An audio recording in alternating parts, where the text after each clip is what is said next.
trolling Senator Elizabeth Warren as a snake, and in post after post, labeling Mayor Pete Buttigieg a rat. Two victims of this tell CNN they were so afraid of the online attacks they faced, they don't even want us to describe the circumstances for fear it would start up again. They both just questioned the politics of Bernie Sanders in a public setting, and their personal lives were exposed and attacked. Well, just what Nick said, I think that's right. I mean, there isn't a Democratic establishment anymore. There's not even a Democratic Party anymore. The Democratic Party is a meaningless notion that the party, like the Republican Party, has been hollowed out and privatized to a large extent.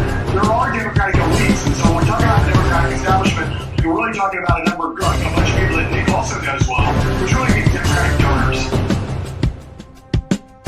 This is the most important election in the history of our country. This election is the most important in the modern history of this country. The election in 2020, without hyperbole, is going to be the most important election this country has undergone in over 100 years. Not a joke. This November's elections are more important than any I can remember in my lifetime, and that includes when I was on the ballot.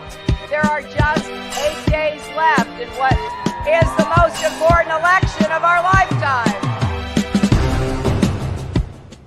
Where did you guys come to a conclusion about why Clinton had such a hard time just owning that she did something wrong with the email server?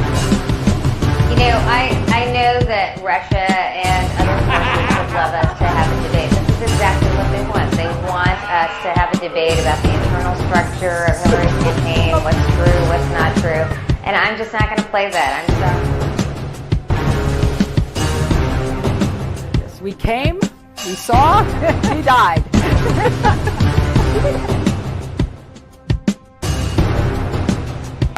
I was the CIA director. We lied, we cheated, we stole. It's like we had entire training courses.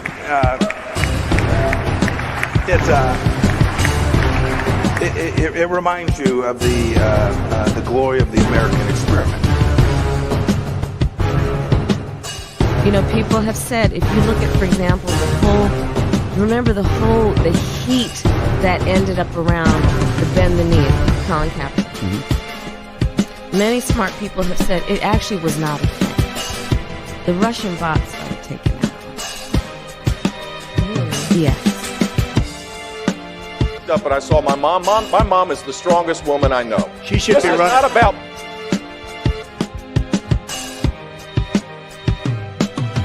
If you're like me, one of the millions suffering from pain caused by migraine, Nurtec ODT may help.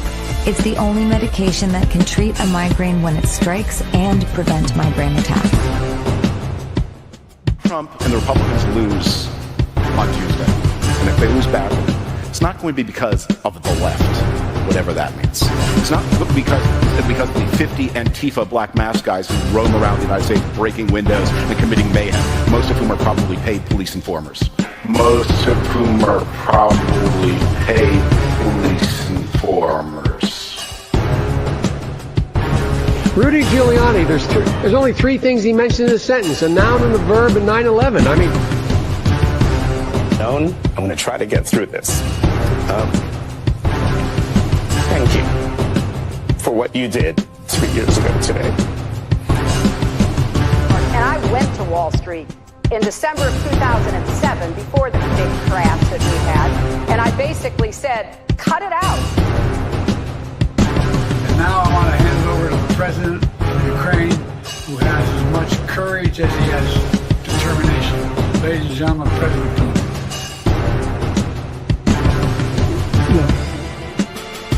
If we finally beat Medicare. Thank you, President Biden. This version of Biden, intellectually, analytically, is the best Biden ever. He is sharp, intensely probing, and detail-oriented and focused. They're eating the dogs, the people that came in. They're eating the cats. They're eating the pets of the people that live there. And this is what's happening in our country. I can't do it. We'll do it live. Okay. We'll do it live. Fuck it. Do it live. I'll write it and we'll do it live. And thing sucks. In 5, 4, 3.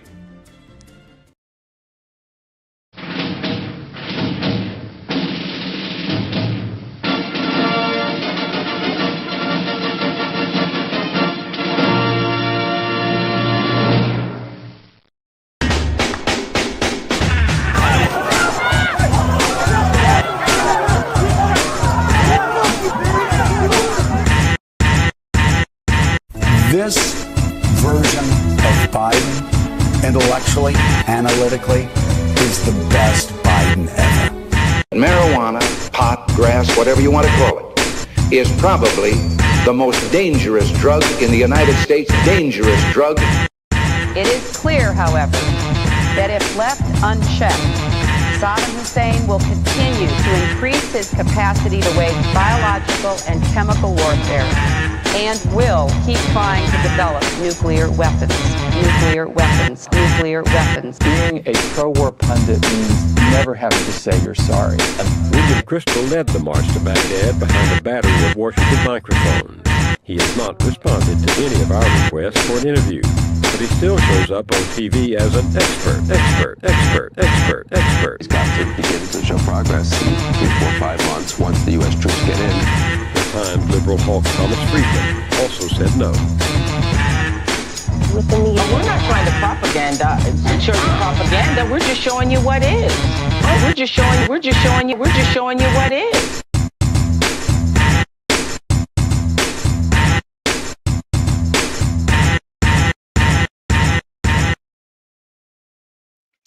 Citizens of the internet, thank you for joining me today. We are back in 2025 with some new shit for you. Trying to figure out a better way to do a regular show. And I thought, you know what? The Almost Daily Show seems like a good title. You know, it's working. It might not stay, but I like the acronym TADS. And also, fuck the Daily Show. So we're here. We out here, dog. I wanted to start today. There's a lot going on. Obviously, today being the day of the Trump inauguration ceremony. Today is January 20th, 2025, the year of our Lord. And I'm just going to start with a little bit of candy for you, a little bit of that good stuff. If you're like me, you're a Bernie guy or girl, or you're a dissident, you're someone who has deeply hated the Democratic Party and the establishment media for a long time, like I am, this one's going to make you real happy. Let's get into it. Here is a fantastic reel for you leading up to today's Trump inauguration. Here you go. Donald Trump will not become president.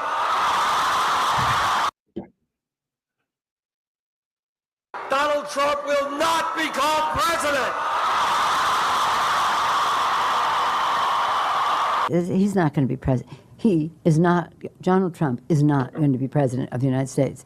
Take it to the bank. Okay. I guarantee it. All right. I think if he's we here now. Make it great. Stupid. The states is already. I think that man will be president of the United States right about the time that spaceships come down filled with dinosaurs and red capes. On that note, Tom, take it from me. How about that? Cheers, Tom. And then, of course, there's Donald Trump. Donald Trump has been saying that he will run for president as a Republican, which is surprising since I just assumed he was running as a joke.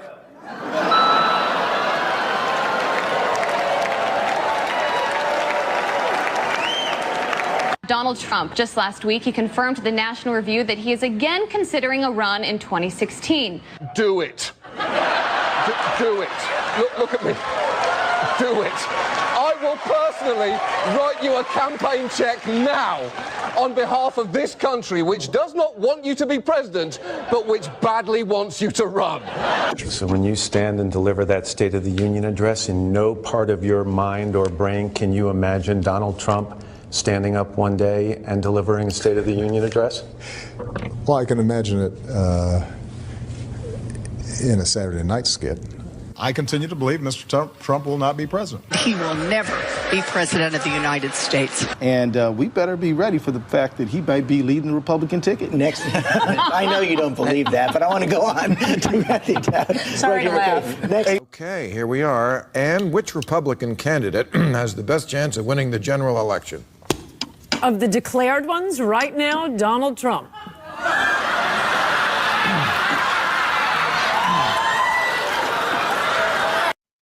It's a pretty sad world when Ann Coulter is the oracle. And so, right now, Mr. Trump, to answer your call for political honesty, I just want to say, you're not going to be president, all right? It's been fun. It's been great. I love you.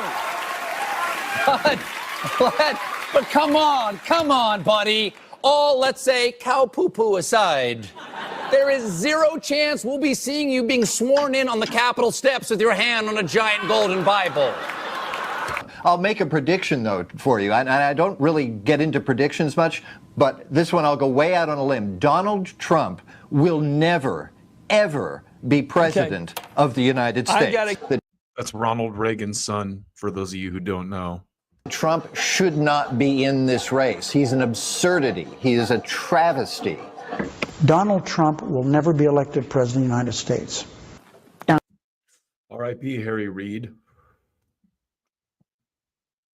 So, probably the best part of today's news is watching those people eat crow. This is the headline from CNN today. Trump and Vance at the Capitol for the swearing in. Congratulations, dirtbags and MAGA. We did it. We served the Democrats a gigantic L that they so deeply deserved. So I kind of want to get into a little bit of the tone of my people right now, because it's a little ridiculous. There's a lot of people in the online left, the former Bernie crew, that are just out here screaming, "Oh, see, Trump already he already turned on MAGA. He already did this and that. Tulsi Gabbard's already selling out to the security state." Listen, it's fun to spike the ball and do a victory lap and whatever, but today's the real beginning. All the stuff that happened up to today is pretty much meaningless outside of, the appointments that were made and like how many of those get through. But I think it's interesting. What's interesting to me about the tone of my people right now is how suddenly they believe the people who lied to us for the last, 8 years, however, 20 years, 30 years, 50 years, however long you want to put it.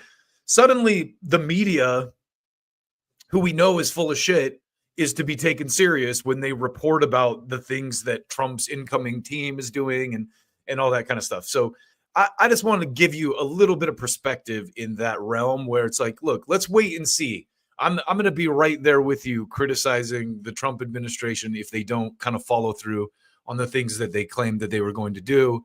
Some of the things obviously I'm not on board with, but the things that I am on board with, like peace in the world, like in Eastern Europe and the Middle East,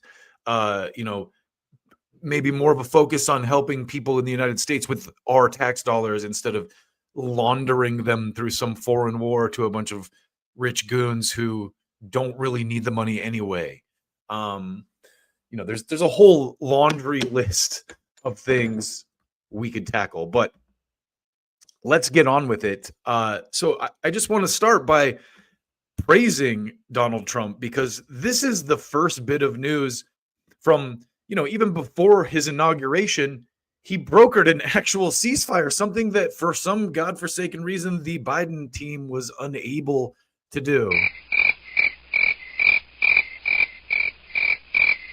So let's just read this headline right here from CNN. A lot of CNN content in today's episode. First Palestinian prisoners and Israeli hostages freed as Gaza ceasefire takes force. So one of the first acts of the Trump administration, I mean, one of the acts before even coming in is a ceasefire in Gaza. Something that, as you know, I'm sure you've seen if you pay attention to what's going on in the world, was a big deciding factor in the Democrats losing the election. But let's watch what CNN has to say about this right now. 15 months in the making as a ceasefire takes hold and the first hostages are released. In Gaza, a countdown to the start of the ceasefire unleashes the kind of joy that speaks to all they have endured, and the hope that this could mark the end of the war. In Israel, tears of joy as a wave of relief crashes over the families of 3 newly released hostages. After 471 days of captivity, Emily Damari, Romy Gonen, and Doron Steinbrecher finally back in the arms of their loved ones. Romy is back alive. Her family cheers as the first images surface. In Israel, the entire country is celebrating their return. Okay. Now, interesting thing to note here. That headline, let's go back to that headline. Headline says, first Palestinian prisoners and Israeli hostages freed as Gaza ceasefire takes force. So if you'll notice, already Donald Trump has won over both Palestinian and Israeli kind of, forces in doing this. And it got me thinking about, just the state of the war. Like, who supported that war, really? You know what I mean? It's like, none of us did. No one in the United States was like, I'm voting Biden because I want him to just massacre a bunch of people in the Middle East. I want him to give weapons to Israel so they can just massacre anyone they want in the Middle East, from journalists to WCK workers. And of course, the Palestinians. Like, that's what I'm voting for. No one did that. So it's interesting to see this dynamic unfolding where, it's so obvious that the Democrats were serving the military-industrial complex and, the Zionists in Israel. No one else wanted this war, not on the Israeli side or the Palestinian side. And this headline kind of lays that bare. Both Israel and Palestinian people are celebrating the end of this, the temporary end. Let's not get too hopeful here. The end of this conflict and the return of their people. The Israel people are just as excited about this being over and them getting what's left of the hostages that Netanyahu didn't destroy back in the fold. So let's read a little bit of this. So this is the other headline, and these are all, again, pre-incoming Trump administration headlines based on a political, dynamic that's unfolding here in the United States. Everybody is crying. Israelis rejoice as 3 hostages returned after more than 470 days in Gaza. And this is from published Sunday, January 19th. So it was published yesterday. And let's read a little bit of this. So Tel Aviv, carrying her small daughter, an Israeli mother stood amid a crowd of people next to the helipad of the Sheba Medical Center in Tel Aviv, which on Sunday received the 3 former hostages released in a ceasefire and hostage deal with Hamas. How good is it that you've come home, read a sign in Hebrew held by the young daughter. The helicopters, which took off from southern Israel near the Gaza border, carried Romy Gonen, Doron Steinbrecher, and Emily Damari. So the people we saw in the clip I just played. The first of 33 hostages set for release during the first phase of the deal that went into effect Sunday morning. The 3 women were kidnapped by Hamas during its attack on October 7th, 2023, which killed more than 1,200 people and took more than 250 others captive. Footage shared by the Israeli government shows the 3 women arriving at the hospital draped in Israeli flags and embracing their families. Now, one of the things that's not going to be mentioned in this, and I have no confirmation of this, so I don't want to get too ahead of myself. I would bet money all 3 of these women are IDF soldiers. And this is something that the press is not going to talk about. We'll get into why they won't talk about that later.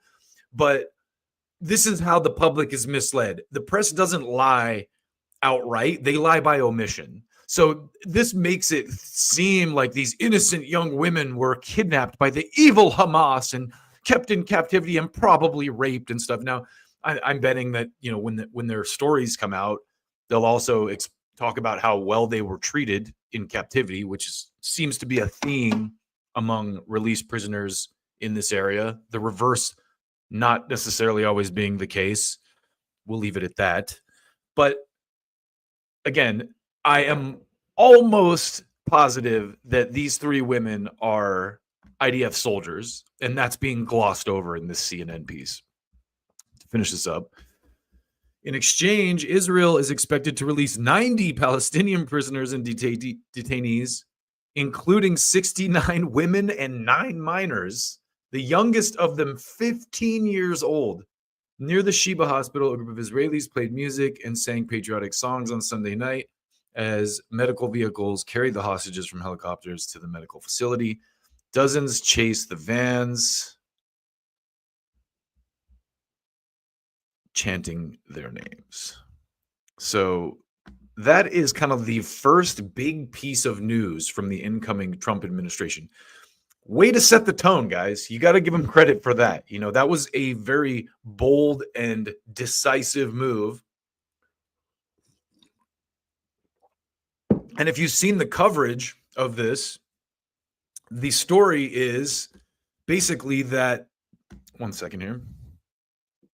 The story is Trump sent over some kind of a real estate guy instead of a diplomat to make the deal. So the guy went over there and didn't try to play nice like a diplomat would and forced a deal. Basically said, look, we hold the cards here, bitch. You're going to do what we ask you to do, which is something the Biden administration could have done the whole time. But, for obvious reasons did not. And that's why they lost the election. They're going to try to tell you it was because of the left or some ridiculous garbage like that. But we all know what the case is. So moving into our next little story, I wanted to share a conversation that, I'm sure a lot of you have seen.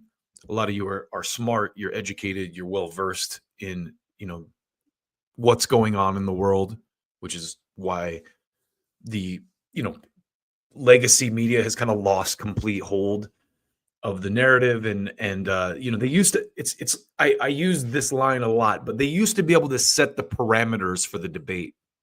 It wasn't even that they so much controlled who got in or what have you, but they kind of did. It was like they set the parameters for the debate where a guy like Howard Dean, who wants to reform healthcare, can instantly be laughed out of a race for like going, at a rally, And I think the appeal of someone like Trump is every time they tried to Howard Dean him, he would just come back harder and be like, nah, fuck you. You're fake news. Like, say whatever you want, you dumb. Because this is a guy who came up in the media. The guy has been in front of a camera for 50 years at this point. Maybe not that long, but close. So unlike these kind of, politicians who are trying to talk out of both sides of their mouths and have it both ways, you have someone like Trump who comes in and is just a guy, a child of media culture, a guy who grew up in the media and knows how to manipulate it. And I mean, just look at this first, look at this incoming administration and the tone of this. For example, it's like this is what the people wanted. This is what the people wanted. Now, the only people who wanted this war to continue are the psychopaths and the people making money selling weapons. And that's so clear. And I think the beauty of a figure like Trump is that he's already kind of got sources of income. So he doesn't have to kiss these rings in the same way that a Tony Blinken or a Jake Sullivan or Joe Biden does to kind of like stay in the runnings in the elite circles that they're running with, right? So, say what you want about that dynamic. I think that is one of the reasons Trump is appealing. And once I got past the propaganda, the deep, intense propaganda around who he is and what he is, I kind of started to go, oh, okay, this makes sense now. And just to give you one more example of this before we move on, I don't know if you know who Mia Khalifa is, but she's a porn star, former porn, very hot. But like, also, I like women that have like political opinions. Even if I don't agree with them, I respect, not even just women, just people who voice their opinion. And so I follow her because she has been pretty openly like, I think she's Pakistani or something. She's Middle Eastern. So she's been pretty vocal about the Gaza thing. So I was following her. And she had this tweet the other day that said something about, it's like, who's the designers for the Trump inauguration so we can boycott them for supporting a fascist? And I'm just like, wow, that is how out of touch some people still are here. And I think my response was something along the lines of, because I thought about it for me, like I used to be in that headspace too, like a long time ago. I wised up a lot faster than someone like her. But what I kind of said was, it's like, eventually you're going to realize that the eyes you see Trump and MAGA through are the same eyes that told you Joe Biden was fit as a fiddle, and that the terrorists who attacked us on 9/11 hate us for our freedom, and that Hamas stopped and raped a bunch of people while helicopters were firing missiles and Israeli soldiers were shooting bullets at them. They were able to stop, get hard, and rape a bunch of people amidst that. And those are the eyes, that the corporate media eyes that just spin these complete bullshit lies out of nowhere. Those are the eyes I realized I was seeing Donald Trump through all this time as a political figure. Before he became a political figure, all these same eyes loved him, as a status symbol or as a representation of what it is to be a rich douche. They are all like, oh yeah, Brendan, this is awesome, and then as soon as he became a political figure, he's Hitler, So it definitely took me a little while to come around to that. But I think once you, and this is what I say to, some of my friends on the left who have really been like, kind of like doing victory dances. See, MAGA is not really going to do what they said they're going to do. Give it time. The reports that MAGA is not going to do what they said they're going to do, or Trump's this or that, are coming from the same fucking people who were just telling you 6 months ago that Joe Biden was fit to be president. That's a perspective you need to have when it comes to this stuff. So we're going to move on to the reason I think, the coverage, the reason I know the coverage around the war in the Middle East is the way it is. And we're going to jump around a little bit in this, but this is an interview that Brianna Joy Gray did with Alan McLeod from MintPress, and he's got the receipts. So let's just listen to some of this. It's no secret that the US media displays a pretty serious one-sided bias when it comes to Israel-Palestine, and there's all sorts of theories as to why. Many of them have a lot of weight to it. But what I found in my research is that quite a lot of the most prestigious and influential people in America's newsrooms actually used to work for the Israeli government, and specifically in Israeli military intelligence in a notorious group called Unit 8200. Now, chief of those is Axios's Barak Ravid, who this year actually won the prestigious White House Press Correspondents' Dinner Award for the best journalism of 2024. And at that ceremony, he was embraced. Let's just pause there for just a minute. the guy who does propaganda for the IDF on behalf of Axios, they gave that guy an award. That's what a farce the fucking press corps in the United States is.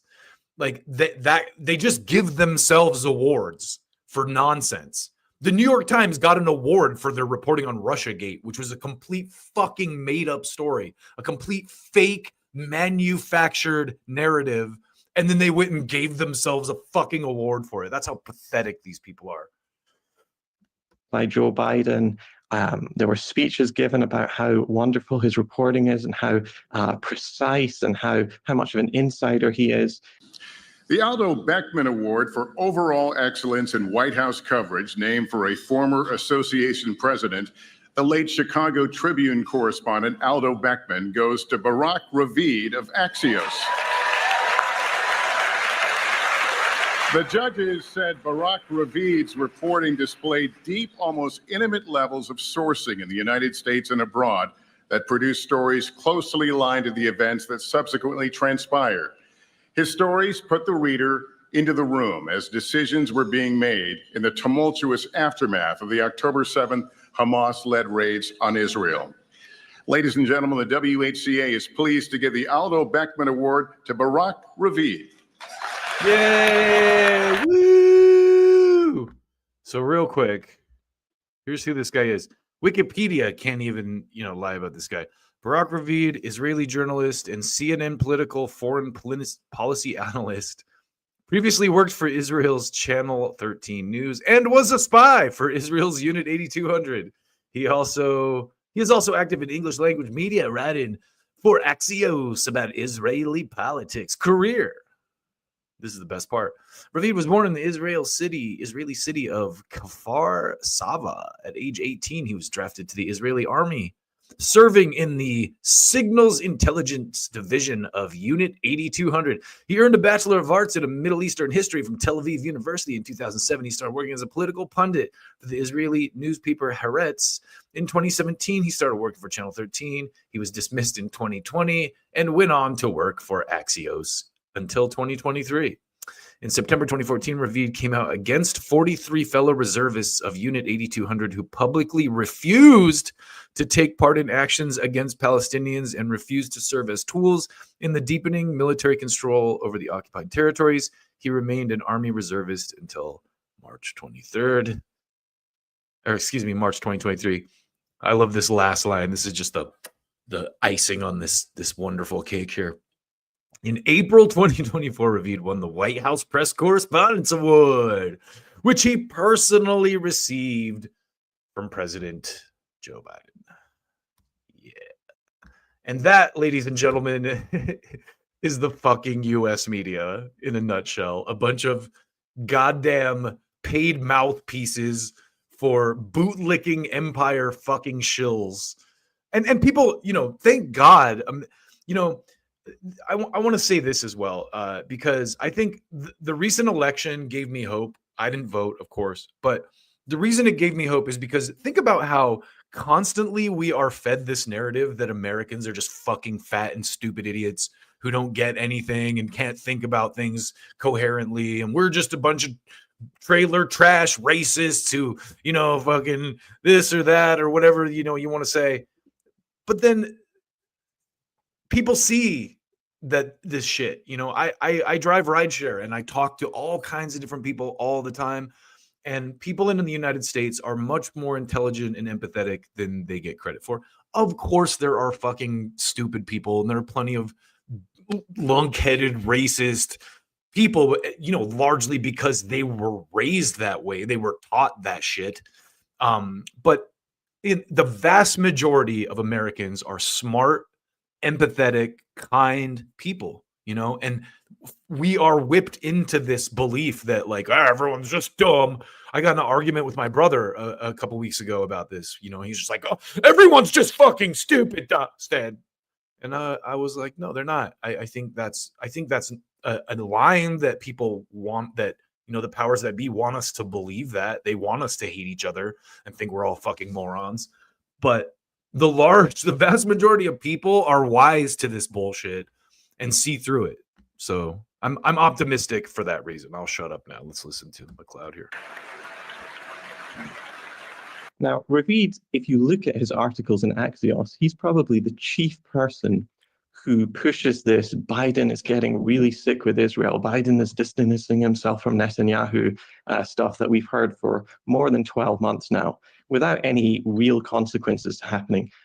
Biden, of course, said, if Israel goes into Rafah, that's the last straw. We're not supporting them after that. Well, Israel went to Rafah and much further, and the Biden administration is still there. So the reason I wanted to, play this piece in context with the ceasefire deal that just happened is to kind of illustrate what the Biden-Obama people do. They play the media just like a Trump does, but they use the media as a tool to prolong the status quo, and that's what this guy's kind of pointing out. McLeod here is that this Ravid guy, his job essentially as an IDF intelligence officer who infiltrated US media, his job was to convince people that the Biden administration behind the scenes was doing some shit to stop this massacre from happening so they could keep doing the massacre. You know what I mean? Like, this guy was like, oh, Biden called Netanyahu an asshole. And people are like, oh, yeah, Biden's trying. He's trying his best to stop it. If only he could just stop sending them money. He can't do that. Ravid is an Israeli, but more importantly, he was, until at least 2023, a member of Unit 8200, which is an Israeli military spying organization. In 2023, he very publicly said he would no longer serve there after Netanyahu overstepped his mark, going after the opposition in Israel. Now, who are Unit 8200? They are Israel's most elite and perhaps most notorious military unit. Unit 8200 are responsible for cyber warfare, for clandestine operations, and for many of the most infamous incidents that we've seen in the past few years in the world of spying and intelligence, including the Lebanese pager attack, which killed many people and injured thousands of civilians. And ex-Unit 8200 agents were behind the Pegasus scandal, this software that was used to spy on tens of thousands of politicians, academics, journalists, activists all around the world, including the Washington Post's Jamal Khashoggi, who the Saudi authorities were using Pegasus with permission from the Israeli government to spy on this guy, and then they dismembered him with a bone saw. So people forgot about that. So anyway, in this piece with Bree, McLeod goes way into the details on who these people are and how they kind of infiltrate U.S. press and control our newsrooms. But I just wanted to show you the kind of the top level overview of that in conjunction with the recent ceasefire that happened. Because if anything, Trump,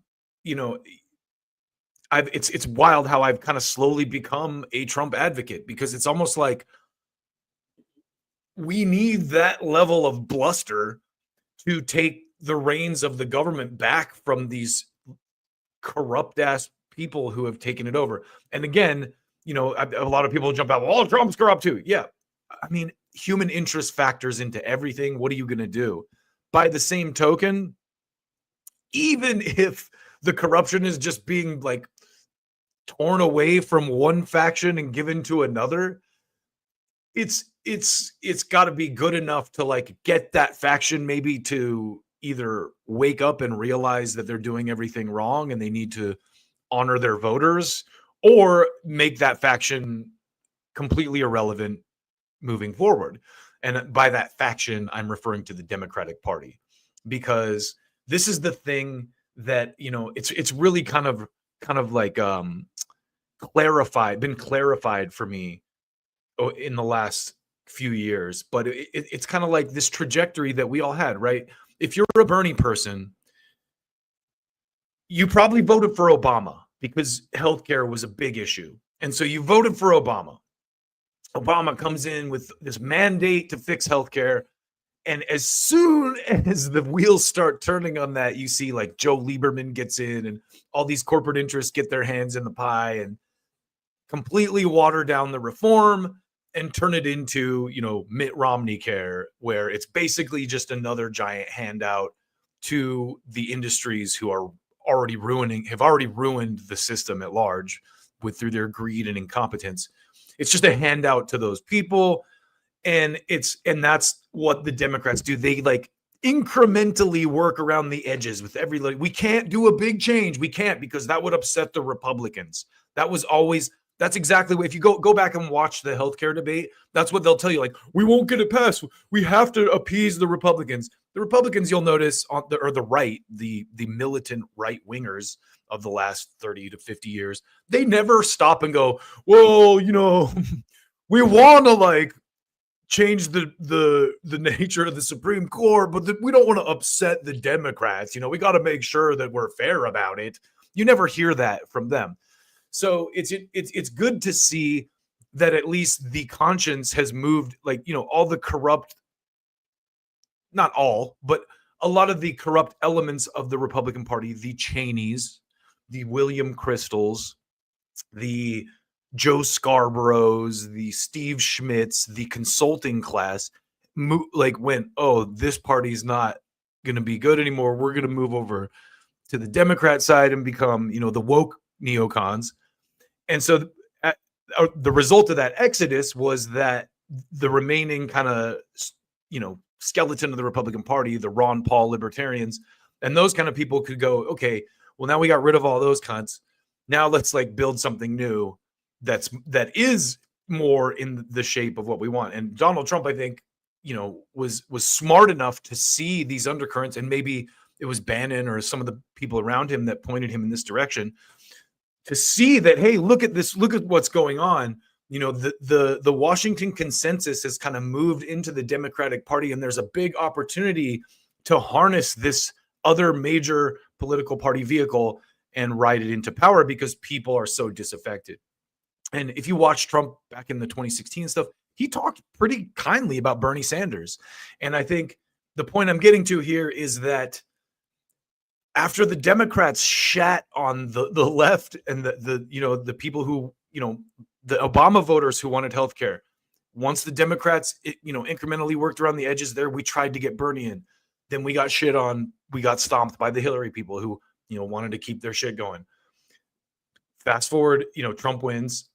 The next cycle, we elevate Bernie again. The Democratic Party steps in and says, nope. We're putting in Biden and Harris.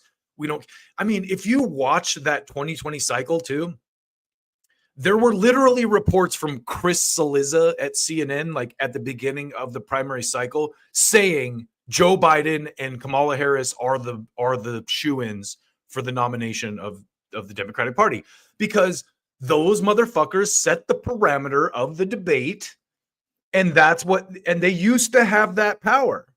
And then, Biden won by some miracle. I wonder if it was because we were all locked in our houses and had to mail our votes in. Who knows? But after that cycle, most smart people, and especially the youth, we're not having it anymore. Lawrence O'Donnell said it in his clip. He's like, you have to show the party that's closest to your beliefs that you will not vote for them if they don't do what you want.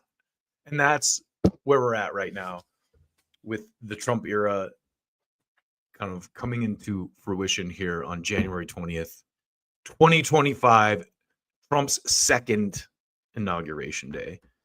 So moving on, let's talk about our country for a minute. I don't know if I'm going to get copyright struck for this, but I don't fucking care. I'm going to play this. I took a trip for Christmas, right? And when I did that, I was listening to a bunch of old comedy CDs. CDs? Is that even a thing anymore?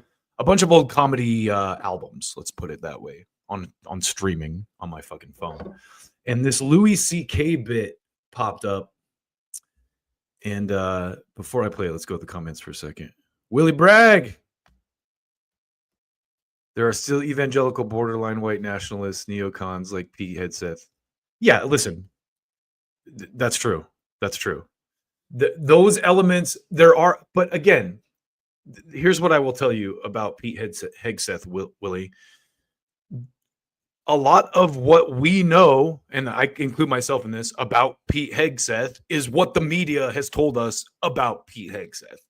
And that's the argument I'm making to my leftist friends. It's like, let's watch the rubber meet the road before we judge too harsh. I'm all for judging because that's what we're here to do. We're here to speak truth to power. If you're an independent journalist, which you are, Willie, like, we're not here to, I don't care who the administration is. I don't care if it's Republican. I don't care if it's Democrat. I don't care if it's independent. I don't care if it's a priest with 6 dicks and a tit. We're here to speak truth to power. And that's what it is. Now, again, so I see your point about the neocons that are still in the Republican Party, but let's remember that Pete Hegseth is a guy who does not have a partisan political history in Washington, D.C. He was a fucking reporter. And I think that's what upsets these people the most about Trump, is that he will go outside the status quo for these kinds of people. I mean, look at what happened with Gaza, Willie, right?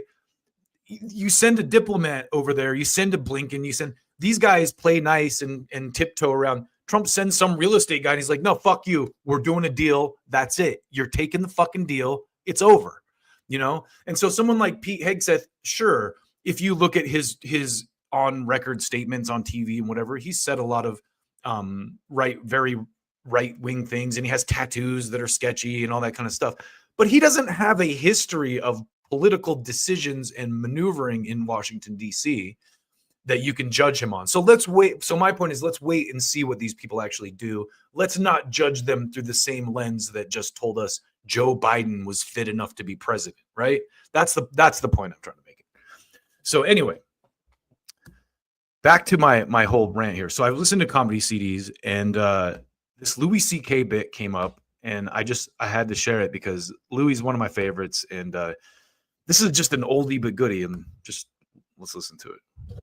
I was at a place eating dinner in New York, and I heard these 2 women talking, and one of them is talking about the guy she's dating. They were about 21 years old, like NYU students, and so she's talking about it. A lot of times I'll hear this, a woman talking about the guy she's dating, and she runs down the stuff that's not satisfying. The things she doesn't like. She's like, he just, I text him, and he doesn't respond right away, and then when he does, whatever, so that's weird. And then I saw him, and he's just being weird, and so then he calls me. He's like, I'm sorry, I'm weird because it's weird right now. And I was like, whatever. It's just weird. And then I'm listening because I want to know, what is her friend going to say? I want to know what kind of friend she has, And her friend just says, he's a piece of shit. He's a piece of shit. He's not good enough for you because you're amazing. You're amazing. So he just can't handle how amazing you are. And I remember thinking, that is a shitty friend. That's not a good friend. That is not a good way to approach life. I'm amazing. And anybody who doesn't text me back just can't handle how amazing I am. I mean, she's a student. She's not Nelson Mandela. She's in college. I'm sure she's fine, but you're amazing the way you take classes. What is so amazing? She's kind of boring, he's kind of a douche. It's fine. They're fine. You need to know that you're boring a little bit. It's important. Self-love is a good thing, but self-awareness is more important. You need to once in a while go, oh, I'm kind of an asshole. You have to have that thought once in a while, or you're a psychopath. Self-awareness is more important than self-love. I love that. I love that. That's so true. You have to have that self-critical inner voice, or you're a psychopath. When you say to a friend of yours, you're being an asshole, and they're like, no, I'm not. Well, it's not up to you if you're an asshole or not. That's up to everybody else. You don't get to say no to that. You're an asshole. No, I'm not. Oh, sorry. Okay, I'm glad I checked. I guess you're not. If somebody tells you you're an asshole, you should go, oh, shit. All right, what happened? How did I get here? It's like somebody saying, you got something on your face. No, I don't. It's like America. I feel like America is like the world's worst girlfriend. America is like a terrible girlfriend to the rest of the world. Because when somebody hurts America, she remembers it forever. But if she does anything bad, it's like, what? I didn't do anything. America, why do you keep bombing those people in Yemen and all these? It's because 9/11, okay? 9/11. Shut up, asshole. Okay, well, you killed hundreds of thousands of people, so I think, yeah, no, but 9/11. Fuck you. Yeah, I know, but October 7th. October 7th. Ah! Yeah, understand. Yeah, but you're torturing people. It wasn't even torture. Oh my God. He's such a baby. I didn't even do anything to him. So there you go. That is such an accurate kind of I mean that was this it's an old bit, so it came out not too long after 9/11, but the relevance is just as potent, if not more potent, now in the post October 7 world that we live in. So I just got a text from a relative that says, "Did you all just watch the inauguration speech by Trump? Holy fuck." So now I gotta see what's going on there. So let me put you on a quick hold, and I will be right back with some information on Trump's inauguration speech.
So let's check this out. Breaking news here. We're just gonna go straight to the AP with this. So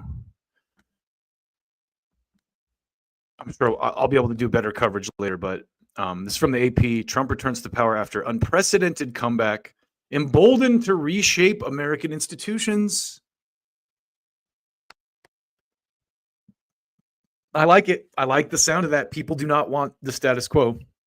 Donald Trump was sworn in as the 47th president Monday, promising a revolution of common sense and taking charge as Republicans assume unified control of Washington and set out to reshape the country's institutions. He pledged to completely and totally reverse the actions of his predecessor. Trump, who overcame impeachments, criminal indictments, a pair of assassination attempts, and let me read that again. Trump, who overcame impeachments, criminal indictments, and a pair of assassination attempts to win another term in the White House, will act swiftly after the ceremony with executive orders already prepared for his signature to clamp down on border crossings, increase fossil fuel development, and end diversity and inclusion programs across the federal government, declaring that the government faces a crisis of trust. Now, can you disagree with that language, a crisis of trust? Of course not. Trump said in his inaugural address that under his administration, our sovereignty will be reclaimed, our safety will be restored, the scales of justice will be rebalanced. Yeah, I'll believe it when I see it. This is where we start being very critical. This is what I was just talking about, right? Trump claimed a mandate to completely and totally reverse the horrible betrayal, promising to give the people back their faith, their wealth, their democracy, and indeed their freedom. He added, from this moment on, America's decline is over. The executive orders are the first step in what Trump is calling the complete restoration of America and the revolution of common sense. Frigid weather rewrote the pageantry of the day. Trump's swearing in was moved indoors to the Capitol Rotunda for the first time in 40 years. And the inaugural parade was replaced by an event in a downtown area. Throngs of Trump supporters who descended on the city to watch the inaugural ceremony on the west front of the Capitol from the National Mall will be left to find somewhere else to view the festivities. So a lot of people were saying that that was protesters. I wonder how much of that audience was actually protesters and how much of it was just people that wanted to be there for the inauguration. But, you know, that's my bias against mistrust for the mainstream media coming through. At the Capitol, Vice President J.D. Vance was sworn in first, taking the oath read by Supreme Court Justice Brett Kavanaugh on a Bible given to him by his great-grandmother. Trump followed moments after noon using both the family Bible and the one used by President Abraham Lincoln at his 1861 inauguration as Chief Justice John Roberts administered his oath. A cadre of billionaires and tech titans, including Mark Zuckerberg, Jeff Bezos, Tim Cook, and Sundar Pichai, were given prominent positions in the Capitol Rotunda, mingling with Trump's incoming team before the ceremony began. Also, there was Elon Musk, the world's richest man, who's expected to lead an effort to slash spending and federal employees. That right there, slash federal employees. That is why these guys are so hated.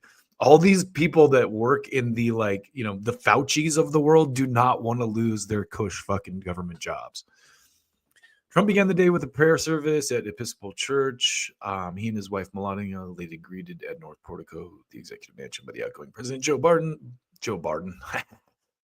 and First Lady Jill Biden for the customary tea and coffee reception. It was a stark departure from 4 years ago when Trump refused to acknowledge Biden's victory or attend his inauguration.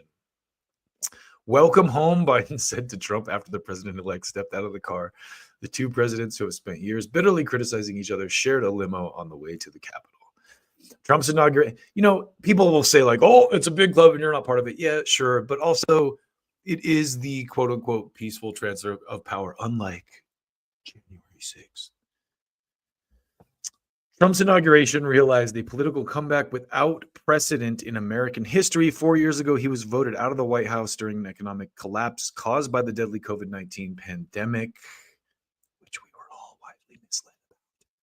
Trump denied his defeat and tried to cling to power. He directed his supporters to march on the Capitol. This is a completely disingenuous line. He directed his supporters to march on the Capitol while lawmakers were certifying election results. So they put that is not what happened. He also said he didn't direct them to march on the Capitol. They make it sound like he was trying to stop. So these people will never stop just being disingenuous hacks, no matter what. Anyway, let's see. And that's why I don't trust anything they say about what's going on, the incoming stuff. They just that line right there. That's where I duck out. I'm like, okay, here we are with the propaganda, the narrative shaping part of the article, where they're like, oh, remember when he tried to overthrow the government? Those people almost overthrew our precious democracy. Imagine how fucking stupid you have to be to believe that. So as we welcome the incoming administration, I want you to listen to some words from a very unlikely person to support Donald Trump. And she's not really a Trump supporter, I would say, but I think I really like the way that she kind of laid this out. So this is M.I.A. on Candace Owens, and just listen to how she kind of characterizes the 2024 election cycle. No, but they're sort of I don't know, they're sort of in a system that is reluctant to do the transformation, but the transformation is happening regardless. And especially, I think. So that's kind of ties into what I was just talking about with the whole, hey, we voted to change this, but the fucking status quo was like, no, not gonna let you change that. Healthcare being just the most stunning example of this, where we voted for Obama to change it. He worked around the edges mildly and we all patted ourselves on the back. Yay, black president. Nothing happened. Just basically continued the Bush wars, did a Republican healthcare plan, and then wondered why the Democrats lost to Trump in 2016. Oh, why did we lose? Same thing they did. Same thing they did this cycle. I wonder why we lost, because you were fucking campaigning with Liz Cheney, arming a fucking whole ass genocide, acting like, you know, Megan the Stallion twerking at a rally is like gonna do something to move voters who aren't already voting for you. You know, it's just absolutely ridiculous. And then, you know, you have the skim, the consulting class made their cash. They always make their cash, those consultants, whether the candidate wins or not. In the next 4 years, even Trump has to confront that. Even RFK has to confront that. You know, the leaders. And if you take Kamala Harris, who has been in power, you know, you see the way she has to deal with it and the way she's dealing with it, you know. So it's not even like, what is Kamala going to do? It's what is Kamala doing right now, because she's in power. And so that's why I think it's a really important and interesting conversation, because even the leaders of America are going to go through this. All right, guys, reminding you about Hallow. It's a wonderful.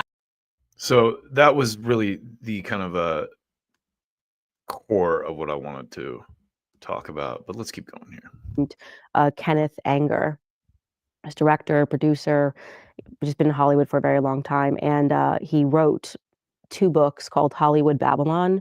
It's a fascinating read where he speaks about, first and foremost, how the bootleggers, the criminals set up Hollywood. They were really the carnies, right? And people started coming to the show, and if they could create something, they realized they could draw crowds, and people would sort of worship these people. And I'm talking trash people, like middle of nowhere, Midwest. They kind of created this carnival experience for them. And the next thing you knew, these people were stars. And how... It's like the movie Babylon. I haven't seen it. You should watch it. Is that like the original one? It's the one with Brad Pitt. It's the one with Brad Pitt. And it's recent. And it's really interesting because they have the tunnels and they talk about this kind of crazy debauchery and people being in tunnels and stuff underneath Hollywood in the 1920s.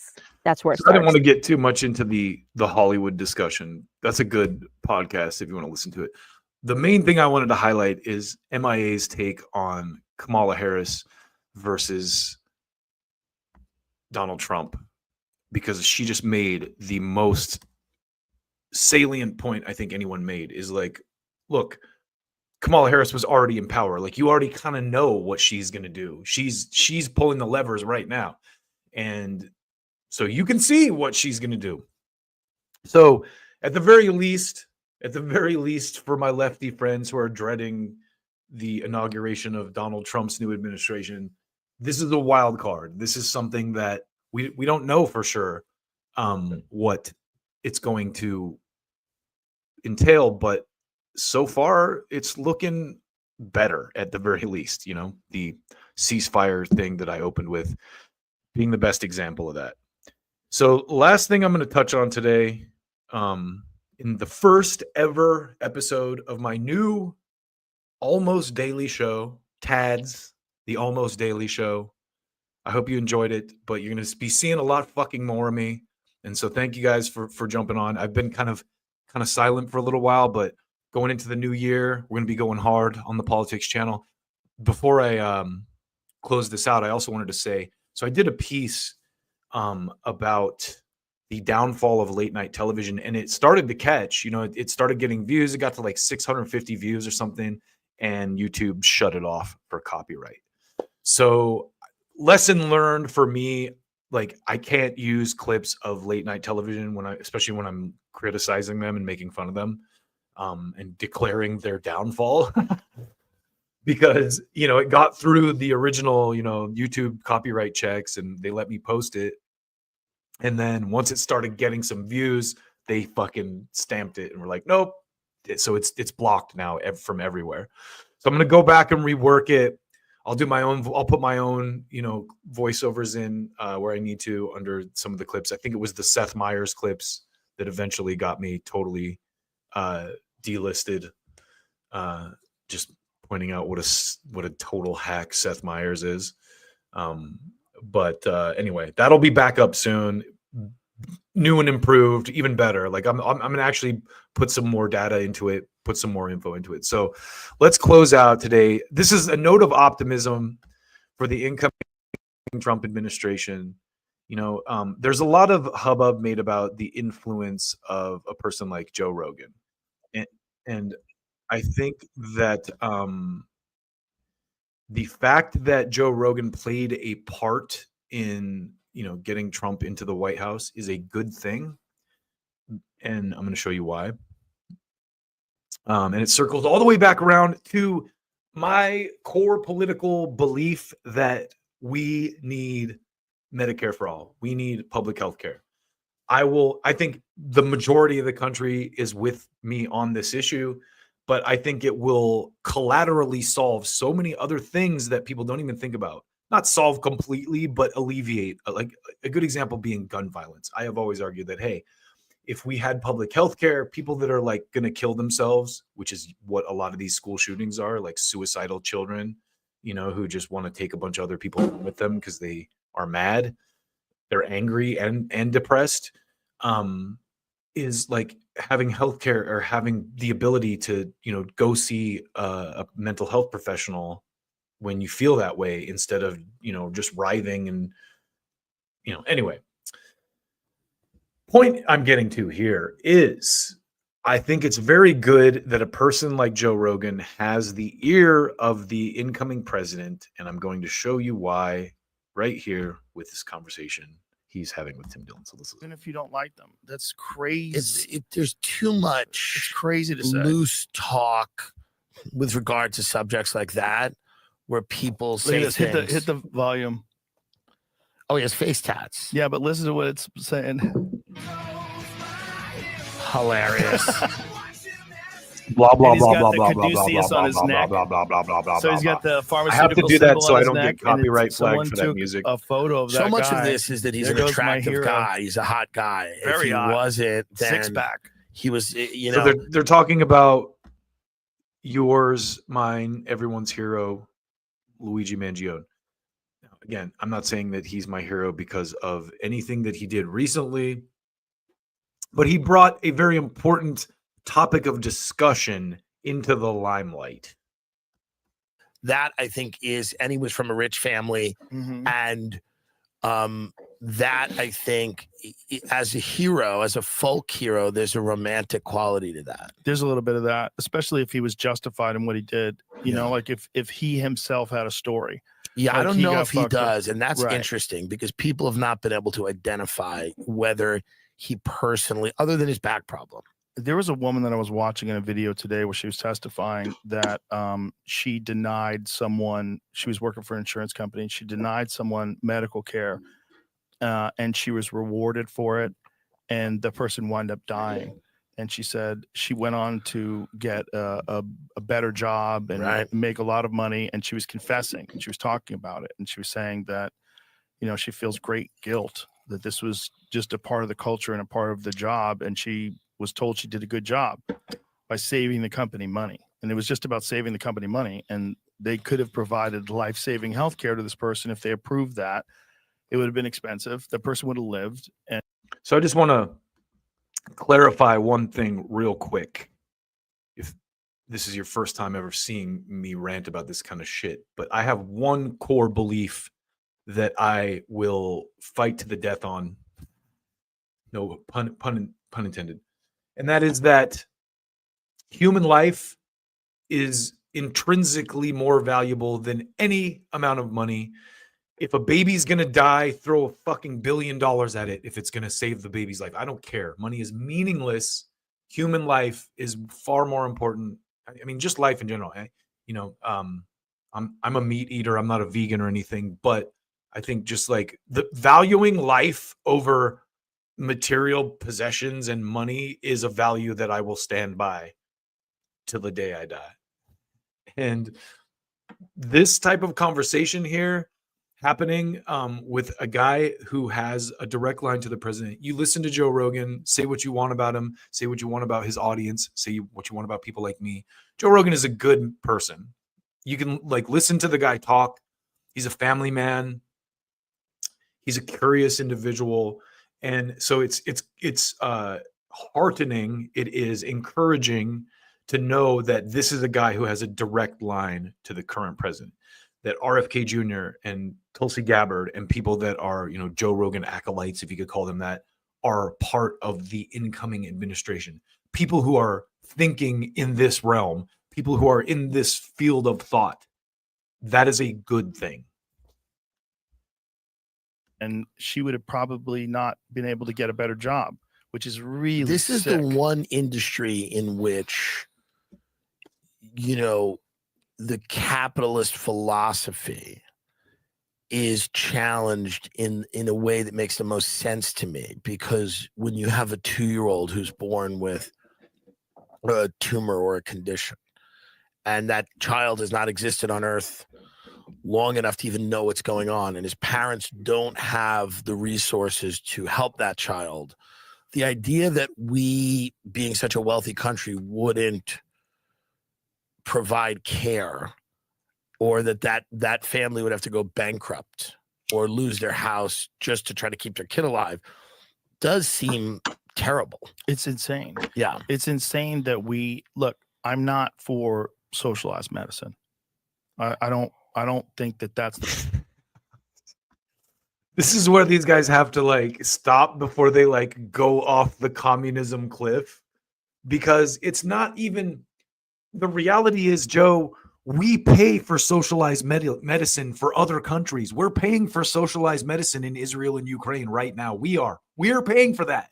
Why can't we fucking have socialized medicine here? And again, it doesn't mean that you have to completely eradicate private insurance either. People that have the money can have private insurance. But the reason that private insurance lobbies so hard against there being a public option that's funded by taxpayers is because it will force them to be honest, and then they can't inflate prices to ridiculous levels and fucking rape people like they're doing now financially, because people will have another option that's cost controlled through the government.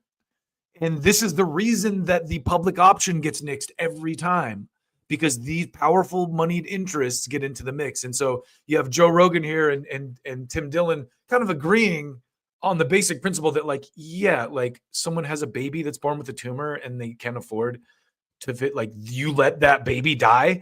Oh yeah, pro-life people. Yeah, I'm against abortion, but that baby, his parents didn't have the money, so fuck him.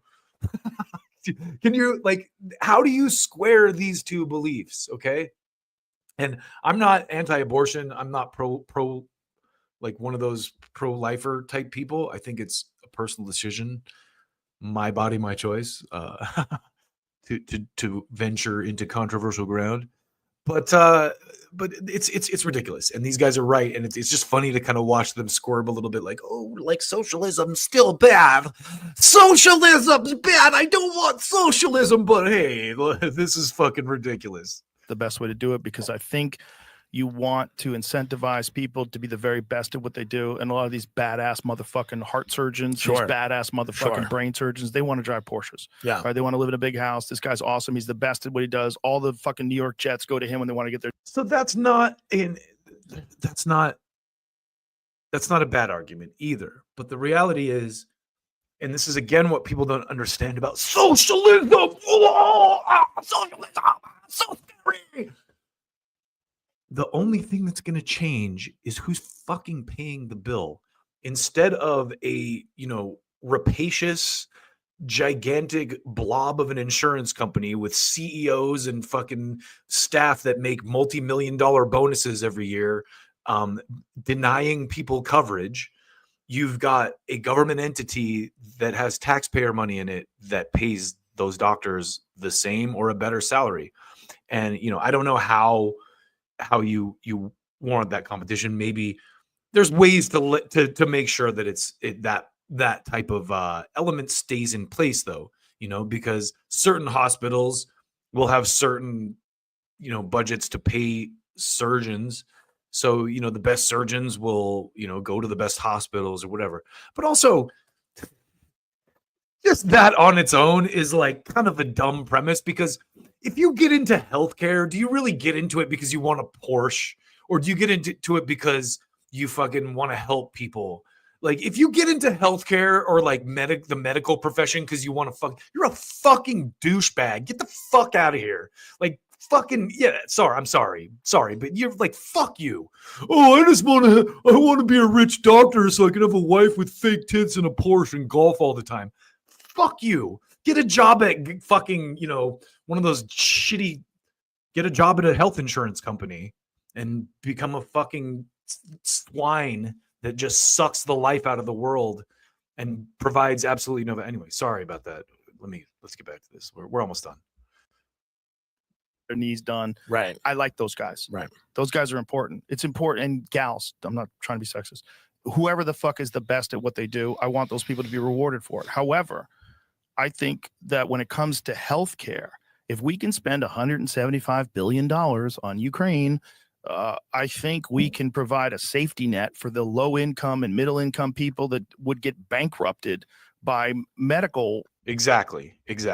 And see, that's where he comes around to the right position, which is, look, you don't need to get rid of private insurance. You don't need to not have the other shit, but fucking let's not let people die because they can't afford a doctor. What kind of fucking scumbag do you have to be to look at a human dying in a fucking hospital and go like, oh, well, they don't have the money? You're a piece of shit if you believe that. And like, I think the United States is better than that. Our people are better than that. The people who make the decisions and get the fucking backroom payouts might not be better than that. But we as a culture are definitely better than that. And the polls show it. Republicans and Democrats alike support public health care, public option at this point. Bills that are impossible for them to ever pay. Right. You break a leg and you don't have a health insurance. You get hit with a $300,000 bill or whatever it's going to cost. How the fuck? You can't even work for like a year. Like, how long does it take to heal a fucking broken thigh bone? Well, it's another reason you need to have an immigration policy that makes sense, because if you're gonna provide those types of services to people, and we agree that we should, You can't just let anybody in. You can't let anyone in. It has to be for a citizen, and there has to be a good point.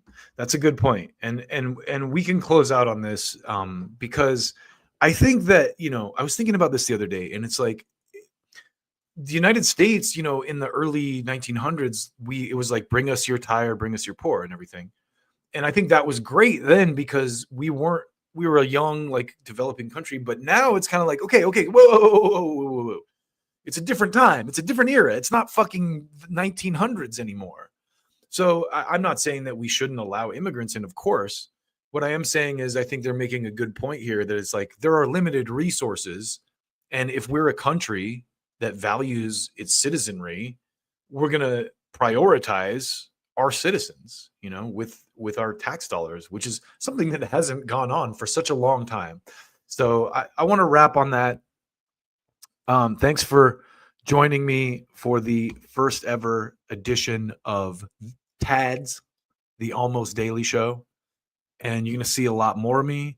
Appreciate you jumping in the comments, Willie. Everybody fucking jump in the comments. Hit me on Twitter.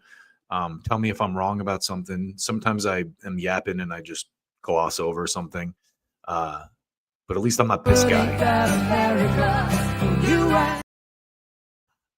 Anyway, thanks for coming on. I appreciate y'all. Like and subscribe and all that shit. And watch out for my shorts, which are about to be dumped en masse onto YouTube. It's never gonna stop. Prepare yourself. Like and subscribe. Love y'all. Keep it real, and let's see what happens in the coming days. We got a new administration coming in. It's January 20th.